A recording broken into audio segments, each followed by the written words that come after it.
you're watching this on video and expecting Roseanne, I'm afraid you pressed 2 instead of 4 again. In the news this week, in central London, a therapy group is set up for Paddy Ashdown's former secretaries to relive their experiences. In Brazil, a sniffer dog trained to attack anyone concealing a truncheon about their person gets tragically confused. And the Royal Navy complains that the government's gone too far in scaling down the Trident programme. With Ian Hislop this week, a comedian who gets fed up of being introduced as the son of the Bishop of Bury St Edmunds, but not half as fed up as the Bishop gets with being introduced as the father of that bloke off the telly who goes milky milky all the time, Hugh Dennis.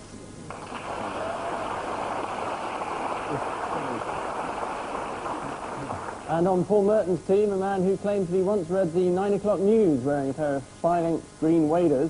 So I'm sure he won't mind me mentioning that tonight he's wearing a pair of fishnet tights and cami knickers. Michael Buerk.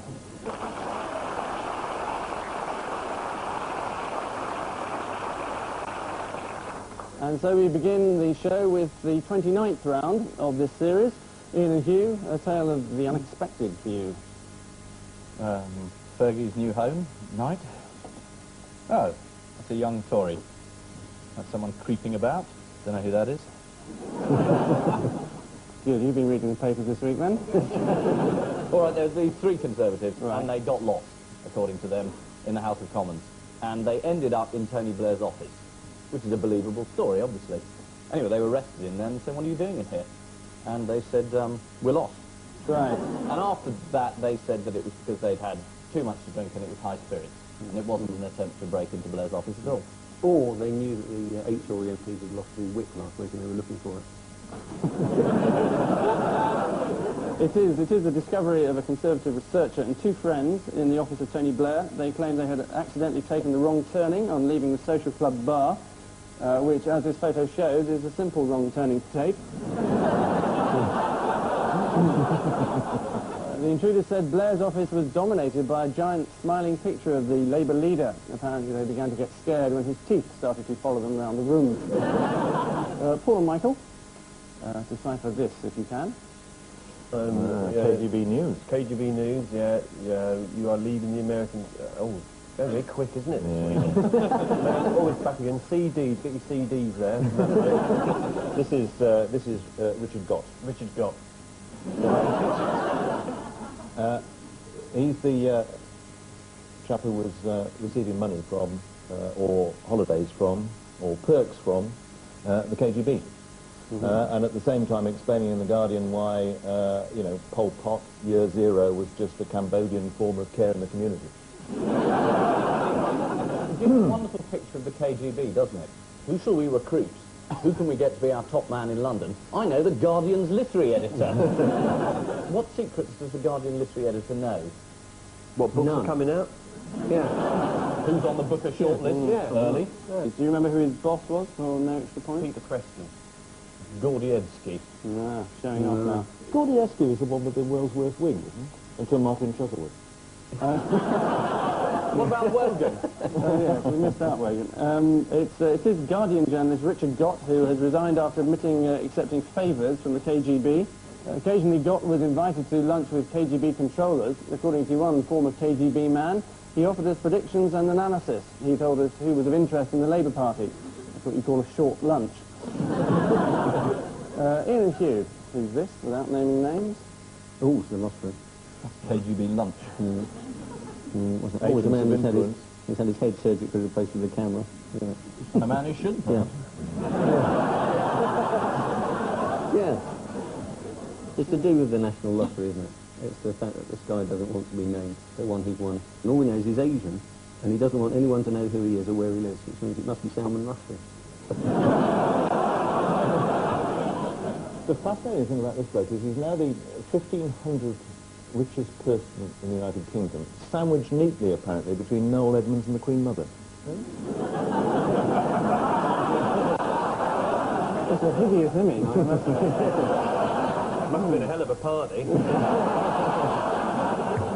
But you can't keep it private if you inherit a whole load of money, or if you're the chairman of the gas board and you give yourself a disgraceful increase. You can't say, privacy, please. We want to know. Yes. And if you're this bloke and you've won 18 million quid of everyone else's money, which it is, everyone chips in a quid, he has it all. I think you're probably... I think you're probably entitled to know who he is, especially if he's very, very unhappy. It's sort of divine providence, isn't it? Those of us who believe in Nemesis are very happy about this. I think they went right. You're miserable. I think they went right off when... Peter Gabriel left. yeah.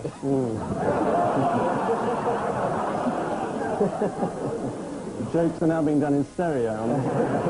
What would you do with 18 million anyway? I mean, Shove it up your arse. What's this turning into a chat show?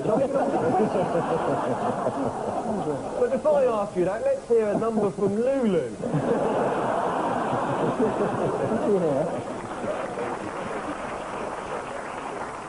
It is the hounding of the press of this week's National Lottery winner. Yeah, more pace, more pace. Come on, I'm here sorry. we go. But first, here's a song from Lulu. He was an Asian factory worker from Blackburn who won £18 million. Countless friends have spoken to journalists praising his character. One said he's a really nice guy and very generous. And can you say it was Dave at work who said that about him? The BBC's National Lottery Live programme has come in for savage criticism since its viewing figures have plummeted by 6 million. If our viewing figures plummeted by 6 million, we'd be watching you. And finally in this round, Paul and Michael. Church. Father Christmas, grotto, smashing night. The pervert. Pervert. Father Christmas is a pervert. There was a story about a pervert in the grotto this week. Yeah. Not him. Not Right.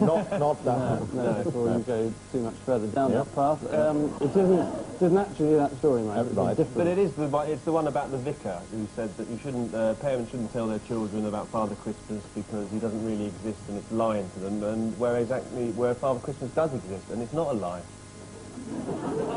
You saw him? Yeah, he's there, look, exactly. Do you know, can you remember his name? Father Christmas.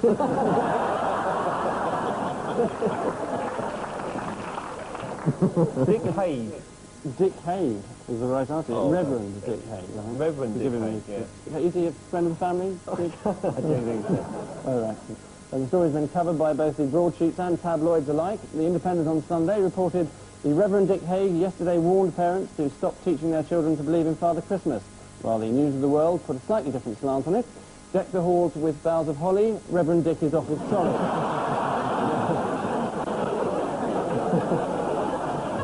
The Reverend Hague was unrepentant. This month, millions of small children will be encouraged to believe in a fantasy, he said as he prepared his sermon on the feeding of the 5,000. Controversial, Angus. Are you suggesting that it happened then, feeding the 5,000? They actually took 2 loaves of 5 fishes and broke it up. And, Yeah, I was there. Just quite obviously making cod in breadcrumbs. Is that what your father preaches? Which religious humbuggery marks an end to this opening round, at which point these scores, as ever, are not worth looking at. So a quick look at them shows that both teams have fulfilled their potential with an ample 4.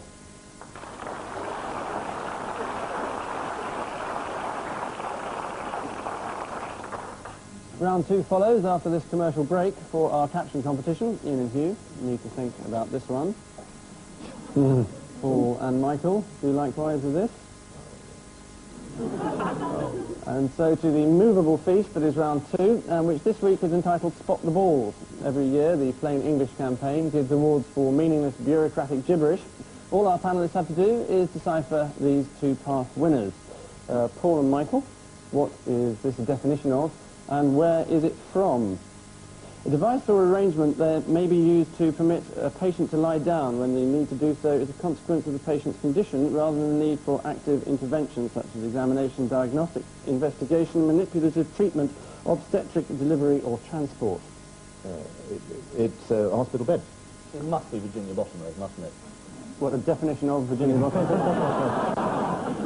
She is a device or an arrangement that you can use to lie down on, should you so wish. It's pointing out the difference between a bed and a trolley, I think, isn't it? And who was it? Not a bed on a trolley.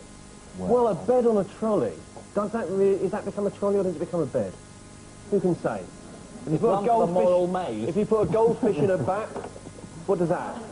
Does that become a goldfish in a bat, or a bat on the other side of a goldfish. This is what philosophy is all about as we reach the end of the 20th century. One man's jam jar is another man's council house. We don't know. We argue over definitions the whole time, don't we? I think we're lucky you did woodwork, really. The list of drugs that Paul Murphy is on tonight is on page 34 of CFAX. Page 35, page 36. And the recipe's on page 37. He once kissed Diane Modal. Was it? Astonishing. Oh dear! Oh dear, woman who takes drugs and is innocent joke. More controversial than my feeling of the 5,000 gag. But Well, 5,000 uppers, perhaps? maybe. He uses words, you've no idea what it means, do you? Do you think that's a part of... To do with a shoe, isn't it? Yes, that's what I was going to say. Do you think it's part of a shoe? I wonder why people went around eating uppers. Where does this definition come from? The land of Narnia. NHS, so it's close enough, I Oh, suppose. yeah, you said it just before, didn't you? Yeah, no, you did, actually. Oh, It's the definition of a bed, award winner in 1993. Of course, that report is now out of date. Nowadays, when people want to lie down in a hospital, they do so in a corridor, or a long interior alleyway connecting a number of rooms. Ian and Hugh, the winner of the Golden Ball Award of 1994 for you. Just one sentence, but who said it and what does it mean? Ideas which stress the growing importance of international cooperation and new theories of economic sovereignty across a wide range of areas. Macroeconomics, trade, the environment, the growth of post-neoclassical endogenous growth theory, and the symbiotic relationship between growth and investment in people and infrastructure. A new understanding of how labour markets really work, and the rich and controversial debate over the meaning and importance of competitiveness at the level of individuals, the firm, or the nation. And the role of government in fashioning modern industrial policies which focus on maintaining competitiveness. Was it Arthur Mullard? Gordon Brown said this before you did, just then. And what it means is essentially doing the same as the government do, except slightly better. And in the Scottish accent. And in a Scottish accent. Well, you're the master of impersonations, aren't you? You want my Gordon Brown? Well, if you can just use sort of the way in which Jimmy Somerville talks rather than looks. Yes, it is Shadow Chancellor Gordon Brown. His sentence was reported in full in The Guardian, inadvertently activating 30 Russian agents across the country.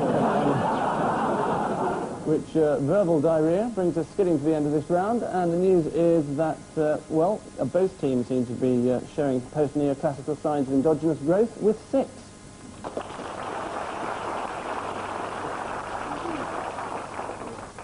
So, with nothing in it, and indeed nothing to it, let's cruise on to our next round, which is an odd one out one.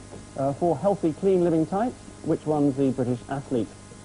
Paul, you're Oh, four. they don't like that stuff, Angus. She's Controversial. innocent until proved guilty a number more times. Paul, your 4 crowned heads are George IV, Prince Charles, Michael Jackson, and Anna Nicole Smith. Well, she's clearly hiding inside George IV up the top there, isn't she? Is she the woman who married the billionaire, the 90-year-old billionaire? Is that her? Might be. We can't reveal his name, obviously. An invasion of his privacy. Naturally. Let's assume she is. And let's assume his name was J. Howard Marshall II, for example. Yeah, Right, let's out him now. Right. That's the one. Rich, and he owns that. Or rather, them. What an enlightened view you have. It's something to do with marriage, isn't it? Because Michael Jackson married somebody with money. George IV married, I don't know, Jar Jar Gabor. By the law of averages, she must have married him at some point in her life. I think he was her third husband. Yeah. But why's he called George IV then? See how we get confused yet again, you see? It's actually that all of them married in secret, except Prince Charles, whose quiet family wedding was watched by an estimated 700 million people. Anna Nicole Smith is the 26-year-old film star who secretly married a frail 89-year-old oil billionaire. She says, there they are. She says theirs is a marriage in every sense of the word. Well, that should speed things along a bit. Michael, your men of violence, allegedly, are Jerry Adams, Arnold Schwarzenegger, Paul Hill, and Jackie Onassis. Oh, God. Well, Jerry Adams, constitutional politician, of course, Sinn Féin, guest at Stormont in the White House. Paul Hill, wrongly, of course, convicted of an IRA bombing. Jackie Onassis is the only one with an Irish name. Oh, Onassis? Onassis, yeah. Yes. And she's the only one who's turning into a fly.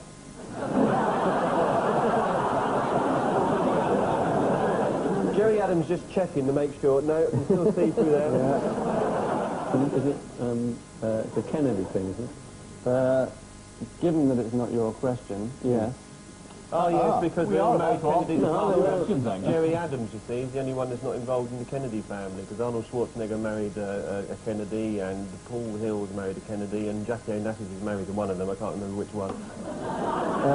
It was the Ludovic Kennedy, wasn't it? Yes, well, I suppose I'm going to have to give you a point each, given that... What, for us getting the right answer Yeah. and them not? Yeah, that's good. Oh, Split the hello, points, here we Angus. go. Very good.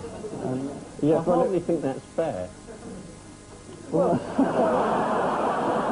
is that you getting angry? Yeah, that's really quite touchy. Yeah. Yes, well, you said Kennedy, I think, and you came up with the right answer. So it's 1 point apiece. It's that all... and I'm joining the Liberal Party tomorrow.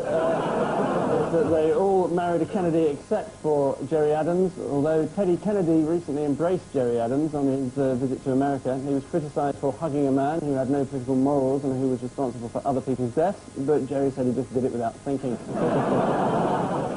Hugh, your regal quartet is the Duchess of York, Harperton's Queen, Fergie's sister Jane, and Heathrow Airport car park. There are retakes in this, aren't there? F***ing bollocks.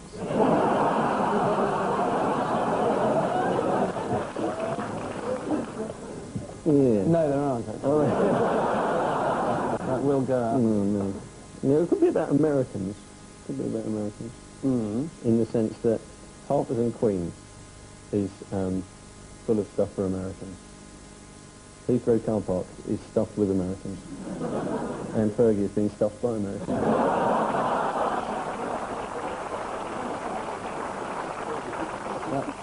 That's the bit we'll edit out. Sort of. You're sort of rightly, in the right sort of area, oddly enough.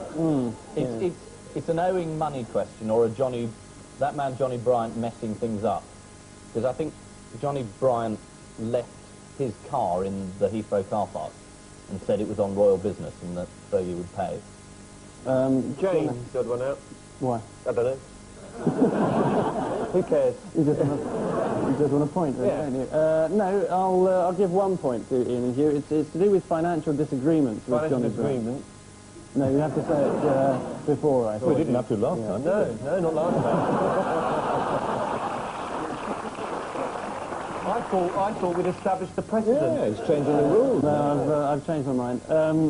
It is to do with financial disagreements with Johnny Bryan. All of them have refused to believe Johnny Bryan in various money matters, except, of course, for Fergie, who swallowed the lot. Apparently, I just meant she believed him. Apparently, Bryan advised Fergie that she could... You're doing pantomime this year? Not anymore, no. Harper's and Queen fell out with Johnny Bryan over financial negotiations for a cover photo featuring Fergie. After the photo was dropped, Bryan rang up and shouted, "She's not some dead common sodding trashy little model."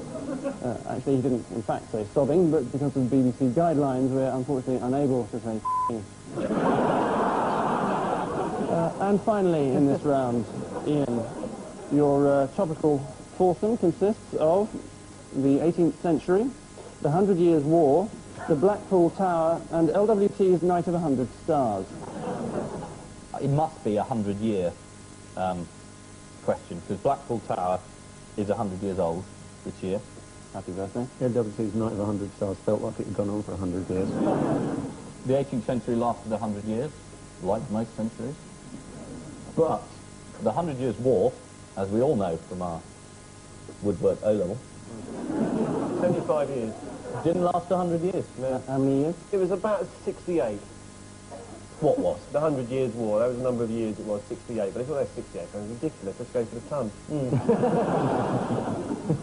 It was 116 years, actually. Yeah, it was Really? 68 and 68. For each side. Yeah. That's 138. Yeah. What was the first number you thought of? and is this your card? It's a 100 Years' War because it's not true.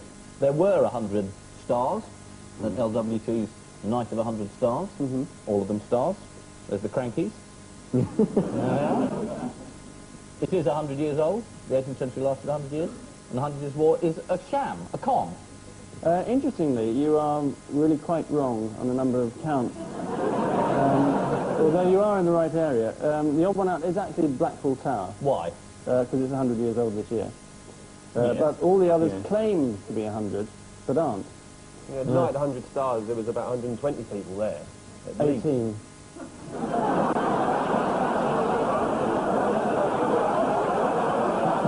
There's more than 18 people there. 18 stars. So that was a con. 18th century 100 then. What was wrong with the 18th century? They, well, I'll tell you, the 100 Years' War began... They changed the calendar, didn't they, in the 18th century? Well, did it? That's right. If you remembered too late, that's all. Remembered it, I mean, never got a tune and ask us. You listened to a load of old twaddle over there, and you sat there in a rather smug, po-faced way that you've developed over the years. Which you, for some reason, you think is a substitute for talent. It didn't come across. They changed the calendar in the 18th century, I knew that. Whenabouts did they change it? June. Year? 1771. 52. The 18th century failed to last 100 years, as in 1752 the British decided to change to the Gregorian calendar, which involved knocking 11 days out of early September. So bad news for Virgos, good news for Grouse.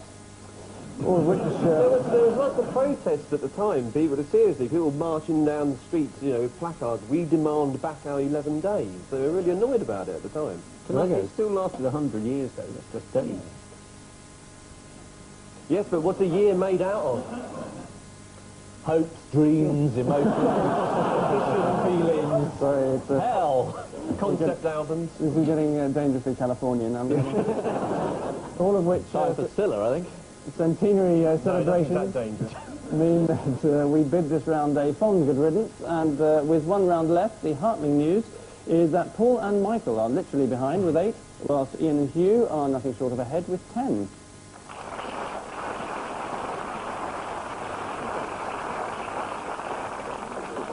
So, all hail our final missing words round, which this week is proud to feature as our guest publication, from which one or two headlines I can reveal will be taken, the highly acclaimed Brass Band World. Paul and Michael, full potential of what, not realised? Brass trumpet. Flugelhorn.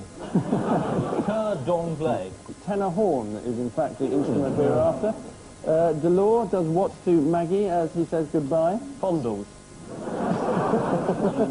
Nuts. I'm sorry? Nuts, sir. Oh, I see. No, taunt was in fact the verb. Next, Queen offers Fergie what at Castle? AIDS test. Christmas. Husband. No. Stuffing. Slightly. Room is in fact what we're after. Dies squidgy pal laid what? A free-range egg. Dies squidgy pal laid died, didn't Plan. he? Laid off. He got sacked from his second-class salesman. Laid Got off is the right answer. Very good. Right, okay, Ian and Hugh, guard your home with what? John Inman. It's big and tough. Yeah. John Inman? Topical quiz show. Well, if we can talk about George IV, I'm sure John Inman could look in. It does actually contain the word man, so... Does it really? Yeah. Jeremy It's Paxman. No, it's inflatable man. It's one of these fake men that you put in the hallway and people think there's somebody there, isn't it? It's like sort of plastic man or something. Or fake man. Not real man. John Major Man. Blow up PM. Stuff it in the hallway. Nothing happens. For days. That could become a musical song. Blow up PM, stuff it in the hallway. Nothing happens for days. Yeah. No. All together now. Take your teeth out, have a party. I think I feel tempted to give you the answer now. It's a man trap is in fact where we're after. Next, first What conference planned for February. I love Michael Portillo. Do you? That's not an answer, but he got it. Millennium. First Wind Tour conference. National Tuba Conference. Tuba, I said tuba an hour ago. I said brass band was the first thing I said. Yes, but your tuba answered us to a different question, wasn't it, Ian? It's not important. I'm afraid it is. Next, why has Camilla suddenly got a what on her face? Prince.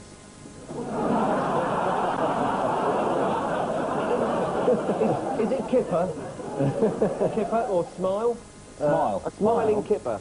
A smiling kipper. Yeah, they're allowed to enjoy themselves as much as anybody else. Smile is correct. And finally, Mammoth USA Tour for what? Brass band. No. Yorkshire Brass Band. Yeah, Grimethorpe. Grimethorpe Brass Band. Hairy Mammoth. Sorry. Glenn Miller, they found him. He's a bit wet, but they're drying him out. A topical show doing Glenn Miller gags, always a good idea. John Inman, Jack. The answer is Wendy Picton, the internationally acclaimed euphonium virtuoso, as you would have known if you were a regular reader of Brass Band World, but you weren't. All of which unedited highlights of the week's news bring us gratefully to the end of tonight's trial by guesswork.